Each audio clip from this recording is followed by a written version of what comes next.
اچھا الحمدللہ بھائیوں، ہم آج جو ہے وہ 13 پارہ کر رہے ہیں، اور اس میں جو ہے وہ سورہ یوسف کنکلوڈ ہوتی ہے. ورس 53 سے شروع ہوتا ہے اور پھر سورہ یوسف کنکلوڈ ہوتی ہے.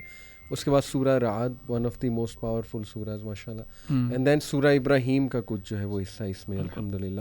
تو پہلی جو آیا ہے بڑی انٹرسٹنگ بات ہے، اور that is related to youth issues as well, and that is verse 53. اللہ سبحانہ وتعالیٰ کہتے ہیں وما ابرئ نفسی ان النفس لامارۃ بالسوء الا ما رحم ربی ان ربی غفور رحیم. یہ یوسف علیہ السلام کے ایکچولی الفاظ ہیں. یوسف علیہ السلام کہتے ہیں اور میں اپنے نفس کو بری قرار نہیں دیتا، یقیناً انسان کا نفس تو برائی ہی کا حکم دیتا ہے سوائے اس کے جس پر میرا رب رحم فرمائے. یقیناً میرا رب بہت بخشنے والا نہایت رحم کرنے والا. اس میں سب سے پہلے میں آڈینس کو بتانا چاہوں گا کہ 3 نفس جو ہے ان کا ذکر ہے قرآن میں. نفس اللوامہ جس کو ہم ضمیر کہہ لیں ایک قسم کا، اس کی قسم بھی کھائی اللہ سبحانہ تعالیٰ نے. نفس مطمئنہ یعنی کہ آپ کہہ لیجئے جس کو ہم سیلف ایکچولائزیشن، چلیں یہ ایک الگ ٹاپک ہے، کہہ سکتے ہیں کہ نہیں، لیکن یہ کہ وہ کنٹینٹڈ سول جی بالکل ایسی. اور یہ تیسرا جو ہے نفس الامارہ، نفس امارہ، تو یہ بڑا خطرناک نفس ہے. اور اس کے بارے میں امام غزالی کہتے ہیں نا کہ اگر آپ اس نفس کو کنٹرول نہیں کرو گے تو it's like a wild horse, تو یہ پھر آپ کو جو ہے نا وہ کنٹرول کرے گا اور ذلیل کرے گا.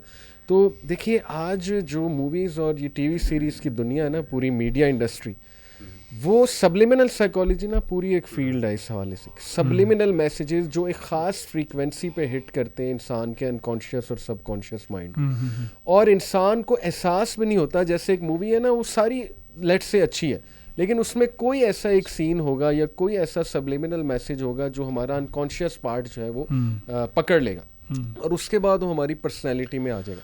تو آئی تھنک کہ یہ جو نفس امارہ ہے یہ اس حوالے سے بھی خطرناک ہے کہ انسان کو شاید فیل بھی نہیں ہوتا اور وہ چیز اسے افیکٹ کر رہی ہوتی ہے. اور دوسرا یہ کہ میں سمجھتا ہوں کہ نفس امارہ یہ وہ نفس ہے بیسیکلی کہ جیسے انسان کو کبھی کبھی نا برائی زیادہ اٹریکٹ کرتی ہے، اور یہ ہیومن نیچر ہے. آپ دیکھیں نا ہمارا میڈیا بھی غلط نیوز زیادہ جو ہے نا وہ پریزنٹ کرتا ہے، جو ایسی اور ہوپ لیسنس پیدا ہو جاتی ہے، لیکن وہ لوگ سننا پسند کرتے ہیں. انہیں سپائس چاہیے، انہیں کوئی برائی کی خبر چاہیے، کوئی فحاشی کی، کوئی سکینڈلز چاہیے انہیں، کیونکہ وہ ایک اندر سے ظاہر تسکین اٹھ رہی ہوتی ہے. تو آئی تھنک کہ یہ آیا آج کے کانٹیکس میں کہ نفس امارہ جو ہے وہ تو برائی کا حکم دیتا ہے سوائے اس کے جس پر میرے رب کا فضل ہے. تو ایٹ دی اینڈ اللہ کی طرف سے ہی جو ہے وہ فضل ہو تو انسان بچ سکتا ہے، ادروائز جو ہے یعنی کہ ڈیفالٹ پوزیشن جو ہے وہ یہی ہے کہ نفس کانسٹنٹلی برائی کی طرف جو ہے نا وہ رغبت انسان کو دیتا رہتا ہے، اور ہمیں چاہیے کہ ہم اس کو روک کے رکھیں. اسی لیے اہل جنت کی ایک صفت بتائی نا، وَنَهَا النَّفْسَ عَنِ الْهَوَىٰ، کہ جو اپنے ہوا کو روک کے رکھے. تو اس لیے پتہ لگتا ہے کہ کوئی یہ نہ سمجھے کہ بس ایک ٹائم پہ روک لیا تو بس اب آئی ایم ڈن. اور اس پہ دعا بھی کہہ سکتے ہیں یا یاکم برحمتک استغیث اصلی لشأن کلہ ولا تکلنی الی نفسی طرفۃ عین، کہ مجھے آنکھ جھپکنے کے پل کے برابر تک بھی اپنے نفس کے حوالے نہ. اچھا اس میں ہم نے نا ڈیفائن کر دیتے ہیں کہ ہماری ان ٹرم سے مراد کیا ہے. کہ نفس الامارہ بالسوء سے مراد یہ ہے کہ انسان کے اندر کی ایک آواز ہوتی ہے جو اس کو برائی کی طرف لے کے جاتی ہے. نفس اللوامہ جو ہے وہ ملامت کرنے والی نفس ہے، جس میں انسان کو ایک گلٹی فیلنگ ہوتی ہے، ایک ریگریٹ ہوتا ہے. یہ دونوں چیزیں جو ہے نا یہ کانسٹنٹ ایک فرکشن کے اندر ہوتی ہیں چیزیں دونوں. تو انسان کی اپنے اندر ہی آواز ہے ایک جو اس کو برائی کی طرف اور ڈیزائرز کی طرف لے کے جاتی ہے. ڈیزائر ایک میکینزم ہے جو نفس الامارہ بالسوء جو ہے نا وہ یوز کرتا ہے، اور شیطان بھی جو ہے نا وہ چاہتا ہے کہ یہ والی جو نفس ہے، یہ والی جو آواز ہے نا، اس کو ایمپلیفائی کیا جائے. کرتا تو انسان اپنے اوپر، یہ صرف جو شیطان ہے نا وہ ہی ایڈز فیول ٹو فائر جسے کہتے ہیں. تو وہ اس والی جو آواز ہے انسان کے اندر کی جو اس کو برائی کی طرف لے کے جا رہی ہے، جس کو امارہ بالسوء کہتے ہیں، وہ شیطان اس کو زیادہ تر جو ہے وہ دے رہا ہوتا ہے، ایمپلیفائی کر رہا ہوتا ہے. لیکن نفس اللوامہ جو ہے وہ ملامت کرنے والی نفس ہے، جس میں ہم سب کے ساتھ ایسے ہوتا ہے کہ کوئی کام کرتے ہیں تو ہم کہتے ہیں یار یہ میں نے کیوں کیا، مجھے ایسے نہیں کرنا چاہیے تھا، ایک ریگریٹ ہوتا ہے. سو جب نفس اللوامہ جو ہے وہ اس کے اوپر قابو آ جاتی ہے، یعنی آپ اپنے آپ کو ملامت اتنا کرتے ہو کہ now you have controlled your desire. اور یہ کانسٹنٹ، جیسے ذیشان بھائی نے کہا، یہ کانسٹنٹ اسٹرگل ہے، یہ کبھی بھی کسی کا بھی 100% بند نہیں ہو سکتا.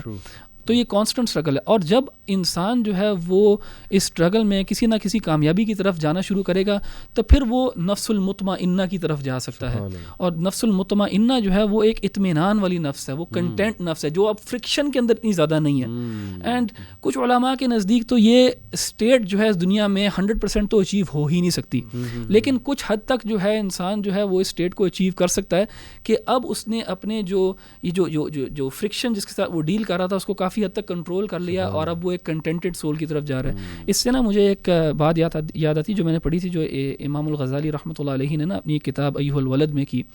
انہوں نے کہا کہ اگر ایک انسان جو ہے وہ اس نے 40 سال عمر طے کر لی ہے اینڈ ابھی تک اس کے ورچو نے وائس کو کنٹرول نہیں کیا, تو اس کو تیار ہو جانا چاہیے جہنم کے لیے. اور یہ یعنی بڑی سخت انہوں نے یہاں پہ بات کی ہے. اینڈ اس میں ہائپربلائزیشن ہے, ایگزیجریشن ہے, ایون دو 40 کے بعد بھی انسان اپنے آپ کے اوپر محنت کر سکتا ہے اور اللہ تعالیٰ کی رحمت کے دروازے اس میں بند نہیں ہوتے.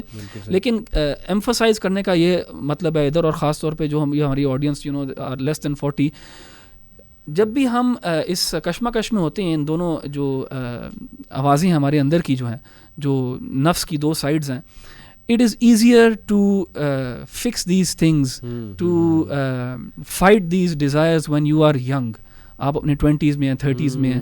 اس کے بعد یہ فائٹ جو ہے نا یہ مشکل ہو جاتی ہے. اور پھر وہ جو آپ نے وہ جوانی میں اور جو اس میں جو محنت کی ہوتی ہے نا, اس کا فروٹ جو ہے پھر آپ بعد میں ٹیسٹ کر سکتے ہو. تو نفس المطمئنہ جو ہے نا وہ شاید انہیں کو زیادہ نصیب ہوتی ہے جو جوانی میں یہ لڑائی کر کے نا تھوڑا سا اپنے آپ کو کنٹرول کر لیتے ہیں. لیکن اگر آپ اس صورت پہ ہم غور کریں, یعنی کہ دا فروٹس آف نفس مطمئنہ نیسیسریلی صرف شہوات کے کانٹیکسٹ میں نہیں ہے.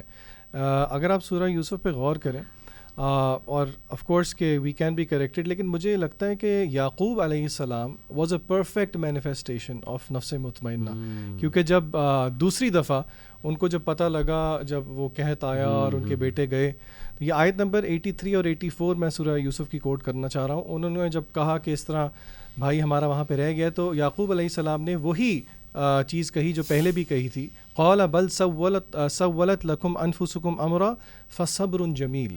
تو بس میں صبر کروں گا, جس کا ترجمہ کیا گیا بیوٹیفل پیشنس. یہاں پہ تھوڑی سی میں بیوٹیفل پیشنس کے بارے میں بات کرنا چاہ رہا ہوں کہ دیکھیں مسئلے مسائل ہر ایک کی زندگی میں آتے ہیں, کوئی بھی دودھ کا دھلا نہیں ہے, کوئی بھی یہ نہیں کہہ سکتا اس کی زندگی میں مسائل نہیں ہیں. تو آخر صبر کیا ہے, اور خاص طور پہ صبر جمیل کیا ہے, کیونکہ یہاں پہ خالی صبر کی بات نہیں کی گئی. تو ایک حدیث کا حصہ میں آپ کے سامنے رکھوں گا, بات میں اس سے شروع کروں گا کہ نیچرلی یہ ایک ایسا ورچو ہے صبر جو کہ اتنی آسانی سے اولاً ہر ایک کو نصیب نہیں ہوتا. نبی کریم صلی اللہ علیہ وسلم نے فرمایا کہ حدیث کا ایک پورشن ہے جس کا مفہوم یہ ہے کہ pretend to be patient and Allah will bestow patience upon him. یعنی کہ وَمَن يَتَصَبَّرْ يُصَبَّرْهُ اللَّهُ, یہ اس حدیث کا جو ہے وہ پارٹ ہے. یعنی کہ دس از دا فرسٹ اسٹیپ کہ اگر آپ کو لگتا ہے اسٹاپ ڈینائنگ کہ آپ کو پیشنس نہیں مل سکتا, you pretend to be patient, اللہ ول گیو پیشنس. پریکٹیکلی اگر کوئی پوچھے کہ چلیں آپ بتائیں کہ پھر آخر بیوٹیفل پیشنس ہے کیا, تو اس کا سادہ سا الفاظ جواب یہ ہے, اللہ پہ توکل کرنا, اللہ پہ ریلائی کرنا کہ اللہ نے جو مصیبت مجھے دی ہے, اللہ رب العزت ہی ہے جو کہ اس سے مجھے نکال سکتا ہے. کوئی پوچھے گا تو پھر اس کا کیا یہ مطلب ہے کہ اگر بیوٹیفل پیشنس کا یہ مطلب ہے کہ ہم اداس نہیں ہو سکتے, وی کانٹ کرائی, تو اس کا جواب بھی آپ کو سورہ یوسف میں ہی ملتا ہے. وہ سیڈنس اور وہ جو حزن ہے اور وہ جو رونا ہے وہ ڈائریکٹڈ ہونا چاہیے صرف اور صرف خالق کی طرف. جس طرح کہ یعقوب علیہ السلام نے کہا, انما اشکو بثی و حزنی الی اللہ, کہ I only complain of my suffering and my grief to اللہ تعالیٰ. اور یہ اللہ کو بہت پسند ہے کہ انسان اپنی مناجات, اپنے حزن جو ہے وہ اللہ رب العزت کے سامنے رکھے. اچھا, اس میں وہ سائیکالوجسٹ ہے نا, اس نے 7 stages آف گریف ڈسکس کی, تو اس میں لاسٹ اسٹیج ہے ایکسیپٹنس. تو صبر جمیل کہہ سکتے ہیں کہ it is accepting your situation اور ایشو ود کنٹینٹمنٹ. علی بھائی تقدیر کا یہی مطلب ہے نا, ایمان بالتقدیر اسی چیز کو تو کہتے ہیں. اچھا, اس میں یہ نا آپ نے جو کہا نا کہ لاسٹ اسٹیج جو ایکسیپٹنس ہے, رسول اللہ صلی اللہ علیہ وسلم کی حدیث ہے کہ پہلی اسٹیج جو ہے ایکسیپٹنس ہے. ہاں جی, صدمۃ الاولیٰ کے بارے میں رسول اللہ صلی اللہ علیہ وسلم نے کہا کہ الصبر عند صدمۃ الاولیٰ, کہ جب افلکشن پہلی دفعہ آتی ہے تبھی ایکسیپٹ کر لینا, اصل تو صبر یہ ہے. تو وہ اس روایت میں یہی آتا ہے نا کہ رسول اللہ صلی اللہ علیہ وسلم کا گزر ہوا تو ایک عورت جو ہے وہ کسی قبر پہ رو رہی تھی, تو وہ رسول اللہ صلی اللہ علیہ وسلم نے اس کو کہا کہ تمہیں صبر کرنا چاہیے، صبر کرو اس معاملے کے اوپر. تو اس نے رسول اللہ صلی اللہ علیہ وسلم کو بڑی بری طرح جو ہے نا جواب دیا اور کہا کہ تمہیں نہیں پتہ میرے ساتھ کیا ہوا ہے، اس طرح کے الفاظ آتے ہیں. تو جب اس عورت کو پتہ لگا کہ یہ آپ صلی اللہ علیہ وسلم اللہ تعالیٰ کے رسول تھے تو اس کو بڑی شرمندگی ہوئی. وہ رسول اللہ صلی اللہ علیہ وسلم کے پاس گئی اور اس نے بتایا کہ یہ میرا بیٹا تھا جو فوت ہو گیا تھا، جس کی وجہ سے میں رو رہی تھی. تو تب رسول اللہ صلی اللہ علیہ وسلم نے کہا کہ صبر جو ہے وہ دیکھیں وقت تو صبر کرا ہی دیتا ہے انسان کو، وقت تو صبر کرا ہی دیتا ہے. تو وہ جو آپ جو سائیکالوجسٹ کا کہہ رہے ہیں انہوں نے تو اس کو لاسٹ اسٹیج، وہ تو اوبیسلی وہ ایونچویلٹی تو ہے ہی، لیکن اللہ تعالیٰ کے ہاں جس صبر کے اوپر اجر ہے وہ فرسٹ اسٹیجز آف ایکسیپٹنس ہے. میں یہاں پہ نا جیسے آپ نے توکل کی بات کی اور صبر کی بات کی، سورہ یوسف کے اندر اللہ تعالیٰ نے بہت سے کانسیپٹس کی کلیئرٹی بھی کی ہے. تقدیر کا کانسیپٹ بڑے خوبصورت انداز سے ان 2 آیات میں اللہ نے سمجھایا. اللہ فرماتے ہیں وقال یا بنی لا تدخلوا من باب واحد وادخلوا من ابواب متفرقة وما اغني عنكم من الله من شيء ان الحكم الا لله عليه توكلت وعليه فليتوكل المتوكلون. سیدنا یعقوب علیہ الصلوۃ والسلام نے جب اپنے بچوں کو بھیجا کہ جاؤ اور جا کے سیدنا یوسف علیہ الصلوۃ والسلام سے غلہ لے کے آؤ، تو آپ نے ایک نصیحت یہ کی کہ تم سارے بھائی جو ہے شہر کے اندر ایک دروازے سے داخل نہ ہونا بلکہ متفرق مختلف دروازوں سے داخل ہونا. اور آگے کہا کہ وما اغنی عنکم من اللہ من شیء، لیکن یہ بتا دو، ایک ڈسکلیمر دے دیا کہ یہ نہ سمجھنا کہ اگر اللہ کی طرف سے کوئی آفت آئے گی تو میں تمہیں اس سے کچھ بچا سکتا ہوں. یعنی یہ میری ایک تدبیر ہے، یہ ایک میری پلاننگ ہے. میری تدبیر اللہ کی تقدیر کے سامنے لمیٹڈ ہے. ان الحکم الا للہ، اصل فیصلہ اور اصل قضاء اور قدر اللہ کی ہے اور وہی غالب آنے والی ہے. اسی لیے علیہ توکلت، اسی پر میں یعنی توکل کرتا ہوں. وعلیہ فلیتوکل المتوکلون، توکل کرنے والوں کو اس پہ بھی توکل کرنا چاہیے. آگے اللہ نے اس چیز کو بڑا سراہا، اللہ نے اس آئیڈیا کو بڑا واضح کیا اور میں تھوڑا سا اس پہ کمنٹ بھی کروں گا. اللہ فرماتے ہیں وَلَمَّا دَخَلُوا مِنْ حَيْثُ أَمَرَهُمْ أَبُوهُمْ، انہوں نے وہی کام کیا جو ان کے والد نے ان سے تقاضا کیا تھا، اسی طریقے سے مختلف دروازوں میں داخل ہوئے، مختلف دروازوں سے. مَا كَانَ يُغْنِي عَنْهُمْ مِنَ اللَّهِ مِنْ شَيْءٍ إِلَّا حَاجَةً فِي نَفْسِ يَعْقُوبَ قَضَاهَا، کہ اللہ تعالیٰ سے ان کو کوئی چیز بچا نہیں سکی سوائے یہ ایک سوچ تھی، ایک چاہت تھی جو سیدنا یعقوب علیہ السلام کے دل میں آئی، جس کو انہوں نے پورا کر لیا. ایک ان کی ذہن میں ایک سوچ تھی، ایک تدبیر تھی جن کو انہوں نے پورا کیا. وَإِنَّهُ لَذُو عِلْمٍ، وہ بہت علم والی شخصیت ہے سیدنا یعقوب.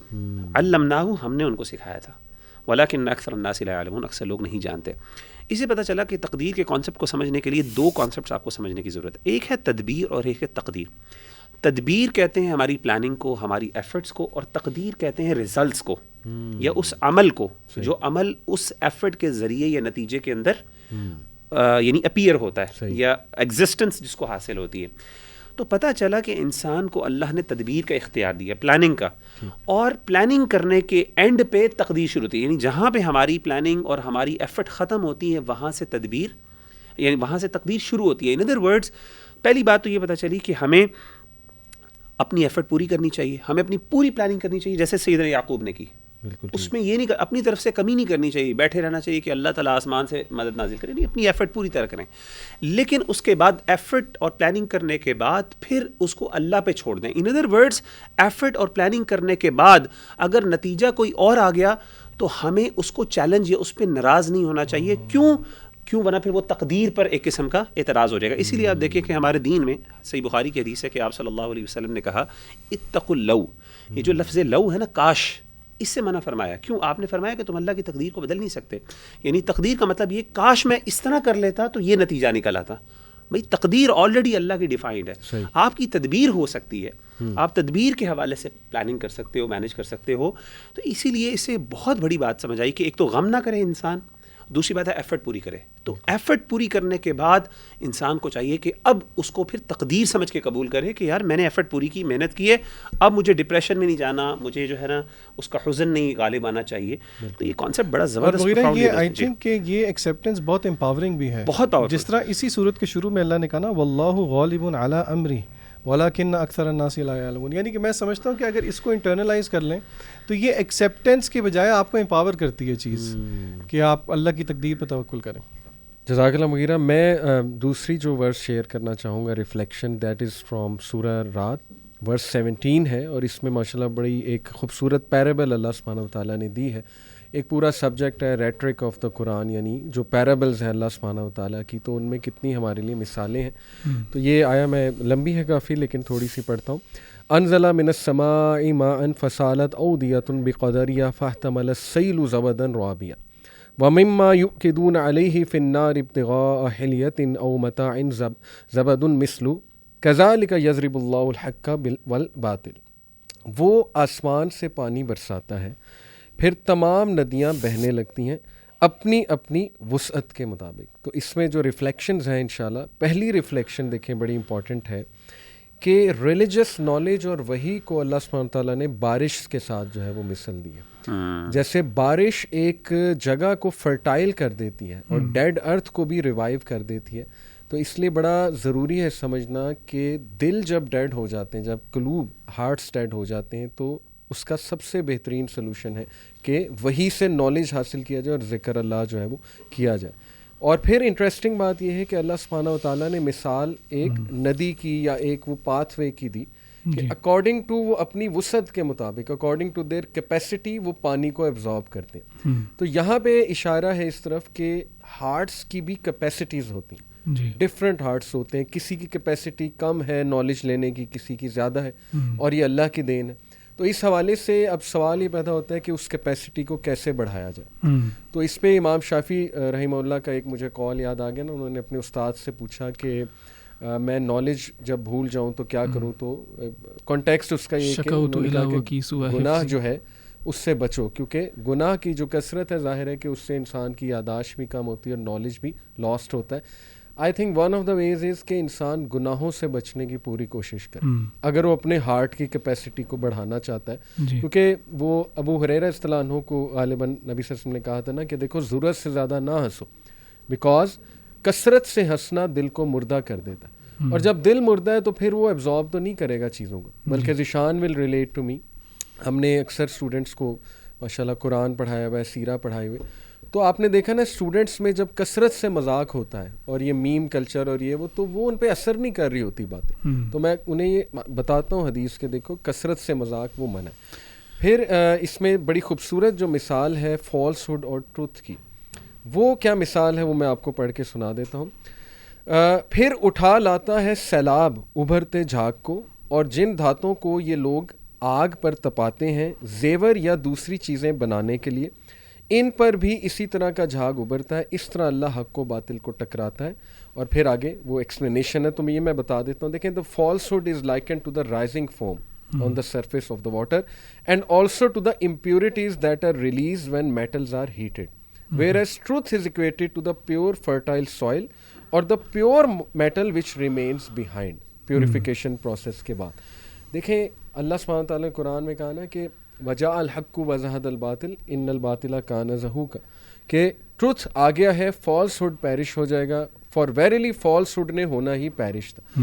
آج جتنے مرضی پروپیگنڈا ویسٹ کر لیں، سیرہ کے حوالے سے، نبی صلی اللہ علیہ وسلم کے کیریکٹر کے حوالے سے، کوئی وہ LGBTQ کا پروپیگنڈا کر لیں، واٹ ایور دا کیس، لیکن آبویسلی یہ ساری چیزیں ایک جھاگ کی طرح ابھریں گی تو صحیح، لیکن اس کے بعد ختم ہو جائیں گی جیسے جھاگ ختم ہو جاتی. اور پیچھے جو بچے گا وہ اللہ کا دین اور ٹروتھ بچے گا، اور لوگ ایکنالج کر لیں گے. جیسے اللہ نے سورہ فصلت میں بھی کہا نا کہ ہم ان کو ان کے اندر اور افق میں جو ہے نشانیاں دکھائیں گے، یہاں تک کہ یہ ایکنالج کر لیں گے کہ اللہ کا دین جو ہے وہ حق ہے. تو الحمدللہ دس از مائی ریفلیکشن، اور بڑا فائدہ ہوا مجھے جو ہے نا اس آیت سے الحمدللہ. اچھا، آپ نے ادھر نا دلوں کی بات کی، اور یہاں پہ ایک بڑی مشہور آیت ہے اسی پارے میں، الذین آمنوا وتطمئن قلوبهم بذکر اللہ الا بذکر اللہ تطمئن القلوب. اور یہاں پہ میں اس کو اسی بات سے جوڑوں گا جو ہم نے شروع میں کی تھی، اطمینان والی نفس کے بارے میں، نفس المطمئنہ، کہ اس اسٹیٹ تک اللہ تعالیٰ کے ذکر کے بغیر پہنچا ہی نہیں جا سکتا. تو ہم نے شروع میں بات کی نا، ایک فرکشن ہے، ایک آپ کے اندر کی آواز ہے جو آپ کو گناہ کی طرف لے کے جا رہی ہے، اس کو ایمپلیفائی کرتا ہے شیطان. ایک آپ کے اندر آواز ہے جو ملامت کرتی ہے اور آپ جو ہے افسوس کرتے ہو اپنے کیے ہوئے کے اوپر. اگر اس کے ساتھ آپ اللہ تعالیٰ کا ذکر ایڈ کر دیں گے تو وہ جو شیطان جو محنت کر رہا ہے وہ بھی ختم ہونے شروع ہو جائے گی. آپ کی جو ملامت کرنے والی نفس ہے وہ کیونکہ ملامت کرنے والی نفس یہ اچھی چیز ہوتی ہے. انسان اگر ملامت کرتا ہے اپنے آپ کو اور وہ ان معاملات کے اوپر جو ہے نا سیکنڈ تھاٹس اس کو آتی ہیں اور وہ ریگریٹ فیل کرتا ہے, یہ اچھی چیز ہے. لیکن اللہ تعالیٰ کا ذکر جو ہے نا وہ اس فرکشن سے نا انسان کو اوپر لے کے جاتا ہے. اور اللہ تعالیٰ نے یہاں پہ واضح جو ہے نا بڑا کلیئر کہا ہے کہ اللہ تعالیٰ کا ذکر جو ہے نا وہ دلوں کو سکون دیتا ہے. اب دیکھیں ہم اپنی زندگیوں کے اندر نا بہت زیادہ چیزیں چیز کر رہے ہوتے ہیں. اگر آپ ہیومینٹی سے ایٹ لارج پوچھیں نا کہ آپ کا مقصد کیا ہے زندگی کا یا آپ کیا اچیو کرنا چاہتے ہو, سب یہی کہیں گے ہیپینس, کنٹینٹمنٹ. اس کے ویریس فارمز اینڈ مینز ہو سکتے ہیں جس طرح وہ اچیو کرنے کی کوشش کر رہے ہیں. اور کوئی سمجھتا ہے کہ ہیپینس جو ہے وہ is buying too many things, happiness جو ہے وہ پاور ہے سوسائٹی کے اندر ایکسیکٹرا ایکسیکٹرا ایکسیکٹرا. یہاں پہ اللہ تعالیٰ نے کہہ دیا کہ یار ہیپینس کنٹینٹمنٹ جو ہے نا ایک ہی چیز کے اندر ہے. اینڈ اگر ہم اس چیز کو اسٹڈی کریں واقعی میں, آپ ان لوگوں کو دیکھنا شروع کریں جنہوں نے اس کو معیار بنایا ہے اپنی کنٹینٹمنٹ کا, اور پھر آپ ان لوگوں کو اسٹڈی کرنا شروع کر دیں جنہوں نے اس کے علاوہ کسی اور چیز کو معیار بنایا ہے اپنی کنٹینٹمنٹ کا اور ہیپینس کا. اور آپ دیکھیں گے کہ وہ ان چیزوں پہ اس کی پینیکل پہ, کلائمیکس پہ, پیک پہ پہنچ کے بھی کنٹینٹمنٹ کو نہیں ملی. کیونکہ آپ دیکھیں گے بہت زیادہ لوگ جنہوں نے فار ایگزامپل مٹیریل کو, پیسے کو, فیم کو, فارچون کو, پاور کو اپنا وہ بنایا ہوا تھا, ہیپینس کا ایک ذریعہ, ہاں اس کا بیسکلی اس کا وہ بنایا ہوا تھا, ایک گول بنایا ہوا تھا کہ اسی کے ذریعے مجھے کنٹینٹمنٹ, ہیپینس, پیس, پلیجر سب کچھ ملے گا. تو کیوں ہم دیکھتے ہیں ان لوگوں کو سوسائڈ کمٹ کرتے, کیوں ہم دیکھتے ہیں ان لوگوں کو ڈرگ یوز کے اندر, کیوں ہم دیکھتے ہیں ان لوگوں کو ڈسکنٹینٹ. ویراز اگر آپ ان لوگوں کو دیکھیں گے جنہوں نے اس معیار کو اپنا گول بنایا ہوا ہے کہ ہماری جو ہمیں جو کنٹینٹمنٹ چاہیے وہ اللہ تعالیٰ سے جڑ کے ہی ملے گی, اس کے علاوہ نہیں ملے گی کبھی.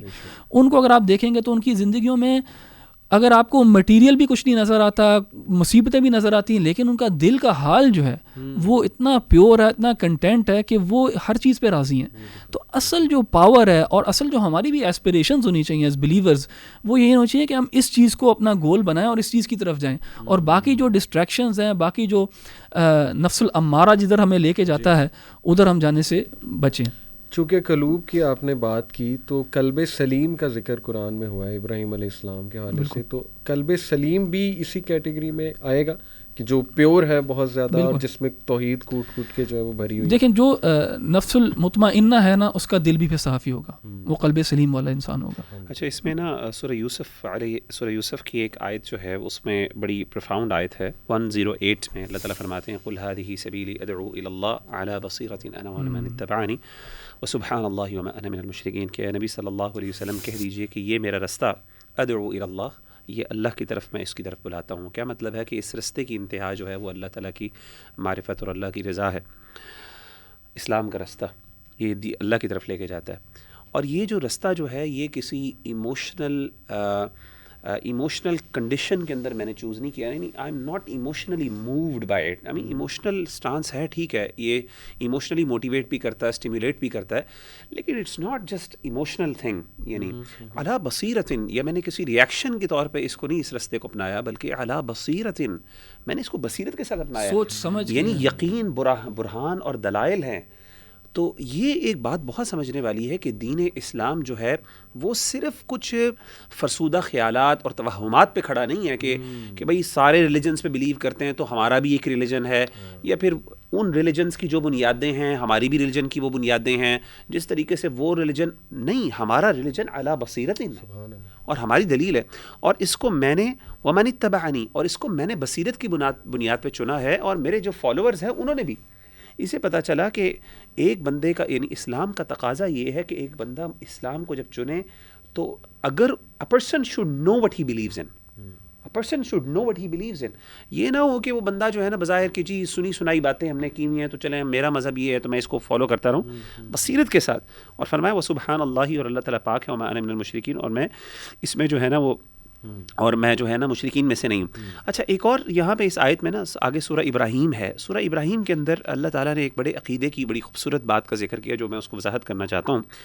یہاں پہ آیت نمبر 10 سورہ ابراہیم کی آیت نمبر 10 اور 11 جو ہے نا, وہاں پہ بشریت کا جو ہے نا ڈسکشن ہے کہ اللہ کے رسول صلی اللہ علیہ وسلم جو ہیں وہ قالت رسلہم, اللہ نے قوموں کا ذکر کیا, قوم نوح, عاد, سمود اور ان سب کا. اس کے بعد اللہ نے کہا کہ ان کے رسولوں نے کہا افی اللہ شک فاطر السماوات والارض، کہ تم اللہ تعالیٰ کے معاملے میں شک کرتے ہو جس نے آسمان و زمین کو پیدا کیا. یدعوکم لیغفر لکم من ذنوبکم، وہ تمہیں بلاتا ہے تاکہ وہ تمہارے گناہوں کو معاف کر دے.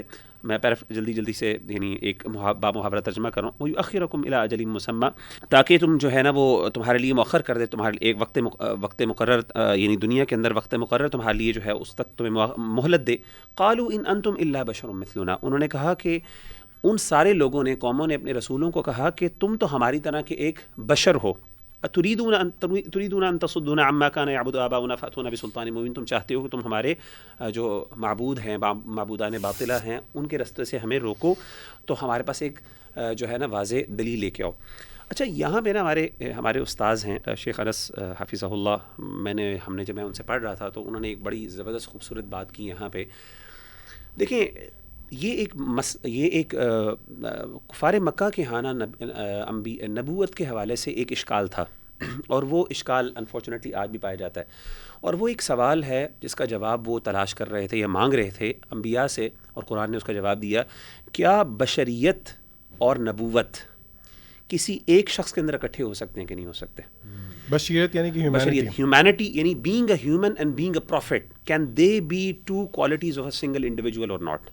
یہ ان کا ایک سوال تھا، یعنی can human be a prophet. اچھا، اسی طریقے سے آج بھی انفارچونیٹلی ہمارے کچھ مسلمانوں کے اندر یہ اشکال پایا جاتا ہے.